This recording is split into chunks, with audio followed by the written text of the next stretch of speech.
2024 թվականի նույն ժամանակահատվածի համեմատ Հայաստանի և Չինաստանի միջև առևտրաշրջանառությունը 2025 թվականին աճել է 22.5%-ով։ Այս մասին հայտարարել է Հայաստանում Չինաստանի դեսպանը։ Ընթացիկ տարվա հունվար-հոկտեմբերի կտրվածքով երկկողմ առևտրաշրջանառության ծավալը կազմել է 1.79 միլիարդ դոլար։ Ավելացել է այցելուների թիվը։ Այսպես Հայաստանը այցելել 34,000 չինացի զբոսաշրջիկ, ինչը բարձր է 2024 թվականի ցուցանիշից, ասել է նա։ Հայաստանի ոստիկանության և փրկարար ծառայության հեռախոսահամարն այսուհետ կլինի միասնական 11:2։ Հայաստանի ԱԺ-ն այսօր երկրորդ ընթերցմամբ և ամբողջությամբ ընդունեց համապատասխան օրենսդրական փոփոխությունները։ Հարցին կողմ քվեարկեց 64 ձեռնպահ 7 պատգամավոր դեմ չկան, այսպիսով աստիճանաբար գործածությունից դուրս կգան 102, 911 և 101 հեռախոսահամարները։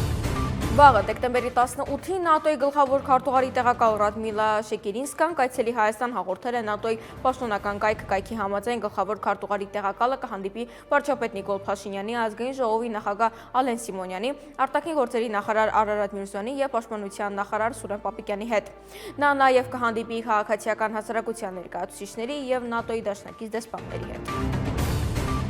Դեկտեմբերի 16-ին համացանցում մի տեսանյութ էր շրջանառվում։ Տոյոտայի վարորդը կոպտորեն խախտելով ճանապարհային երթևեկության կանոնները մայրաքաղաքի Գրիբայեդո և Հրաչյա Քոչարի փողոցներում երթևեկում էր հանդիպակաց ստեղծելով վթարային իրավիճակ, այս մասին հայտնում են ՆԳՆ ոստիկանությունից։ Մայրաքաղաքի պարեկները նույն օրը վերոհիշյալ Տոյոտային հայտնաբերել և տեղափոխել են պահպանվող հատուկ տարածք։